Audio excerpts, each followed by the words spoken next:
শেষ হলো সিপিএম নেতা তন্ময় ভট্টাচার্যের সাসপেনশনের মেয়াদ।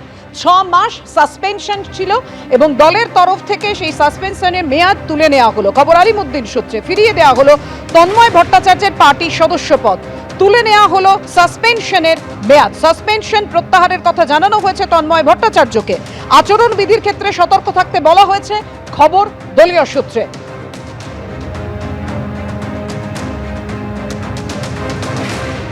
মহিলা সাংবাদিকদের শ্লীলতাহানির অভিযোগ ওঠে। মহিলা সাংবাদিকের শ্লীলতাহানির অভিযোগ ওঠে তন্ময়ের বিরুদ্ধে। 6 মাসের জন্য সাসপেন্ড করা হয় প্রাক্তন সিপিএম বিধায়ক তন্ময় ভট্টাচার্যকে।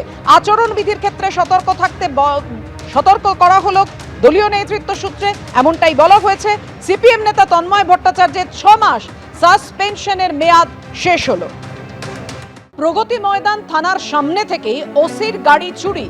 সরকারি গাড়ি, একেবারে পুলিশ লেখা রয়েছে, সেই গাড়ি চুরি হয়ে গেল। অভিযুক্তকে আটক করেছে পুলিশ। কথা বলবো, আমাদের সঙ্গে রয়েছেন আমাদের প্রতিনিধি পার্থ প্রতিম ঘোষ। পার্থ, একেবারে পুলিশের নাকের ডগা থেকে পুলিশের গাড়ি চুরি হয়ে গেল। দেখো, আজকে বিকেলবেলা ঘটনাটিকে কেন্দ্র করে একবার হুলস্থুল পড়ে যায় হচ্ছে প্রগতি ময়দান থানায়। কারণ সেখানে কিছুক্ষণের মধ্যে পুলিশ কর্মীরা লক্ষ্য করেন যে থানার ওসির যে গাড়ি দাঁড় করানো ছিল সেই গাড়ি উধাও হয়ে গেছে। এবং এরপর কিন্তু গোটা বিষয়টা এয়ারে জানানো হয়, চারিদিকে সমস্ত ট্রাফিক গার্ডকে অ্যালার্ট করা হয়। এবং ট্রাফিক গার্ড যখন অ্যালার্ট হয়ে যায় সেই সময় কসবা ট্রাফিক গার্ড এলাকায় দেখতে পাওয়া যায় যে প্রগতি ময়দান থানার যে ওসি যে গাড়ি ব্যবহার করেন, অর্থাৎ সরকারি গাড়ি লাল রঙের, সেই গাড়ি সেখান থেকে যাচ্ছে। এবং সঙ্গে সঙ্গে উপস্থিত পুলিশ কর্মীরা, ট্রাফিক পুলিশের কর্মীরা সেই গাড়িটাকে আটকায়, অভিযুক্তকে আটক করে এবং বর্তমানে সেই গাড়িটাকে উদ্ধার করা সম্ভব হয়েছে। কিন্তু কি জন্য এই ঘটনাটি ঘটলো, কোথায় নিয়ে যাওয়ার উদ্দেশ্য ছিল, সেই সমস্ত বিষয় পুলিশ এখন খতিয়ে দেখার কাজ শুরু করেছে। অভিযুক্ত যুবককে আটক করা হয়েছে, তার মানসিক অবস্থা কেমন রয়েছে সেটাও খতিয়ে দেখছেন বর্তমানে তদন্তকারী আধিকারিকরা। কিন্তু যে গাড়ি থানার ওসি ব্যবহার করেন সেই গাড়ি হঠাৎ করে থানার সামনে থেকে চুরি হয়ে যায়, উধাও হয়ে যাওয়াকে কেন্দ্র করে একবারে হুলস্থুল পড়ে যায় হচ্ছে প্রগতি ময়দান থানায় আজকে বিকেল বেলায়। পাপিয়া, ধন্যবাদ পার্থ তোমার। জোকা ধর্মতলা মেট্রো রুটে খিদিরপুর স্টেশন তৈরি নিয়ে জট কাটলো, ছাড়পত্র দিল রাজ্য সরকার।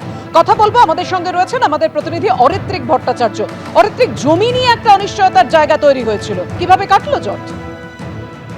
দেখো, এটা কিন্তু দীর্ঘ আলোচনা ফসল এমন জায়গাতেও পৌঁছে গিয়েছিল যে মেট্রো জিএম এই লাইন নির্মাণকারী সংস্থা আরবিএনএল কে নির্দেশ দিয়ে দিয়েছিলেন যে খিদিরপুর স্টেশন ছাড়া এই পরিকল্পনা সম্ভব কিনা ভাবতে, কিন্তু সেটা কার্যত অসম্ভব ছিল। কারণ এর আগের স্টেশন মোমিনপুর, তারপরে ভিক্টোরিয়া, মাঝখানে 3.2 কিলোমিটার জায়গা, সেরকম গ্যাপ কিন্তু কোনো ভূগর্ভস্থ মেট্রোতে রাখা যায় না নিয়ম অনুসারে।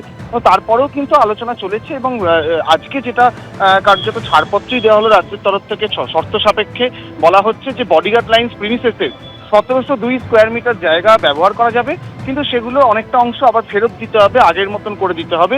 কিন্তু যে 837 স্কোয়ার মিটার, যেটা রিভাইজ প্ল্যানে মেট্রোর তরফ থেকে দাবি করা হয়েছিল যে এই অংশটুকু তারা পেলেই কাজটা করতে পারবে, সেই বডিগার্ড লাইন্সের বাউন্ডারি ওয়ালের কাছাকাছি 837 স্কোয়ার মিটার অংশ কিন্তু ব্যবহার করা হবে স্টেশনের জন্য। সেই অংশ ফেরত দেওয়ার কোনো প্রয়োজন পড়বে না, এই শর্তে রাজ্য রাজি হয়েছে। এবং আজকে কলকাতা মিউনিসিপ্যাল কর্পোরেশনের মিউনিসিপ্যাল কমিশনার তিনি চিঠি দিয়ে মেট্রো এবং আরজিএনএল কর্তৃপক্ষকে জানিয়ে দিয়েছেন যে এই কাজ এগোতে পারে, তাদের কোনো আপত্তি নেই। এরপরেই কিন্তু স্টেশন নির্মাণের কাজ কিভাবে কি শুরু হবে সেটা পরিকল্পনা করবে কলকাতা মেট্রো। ধন্যবাদ তোমার।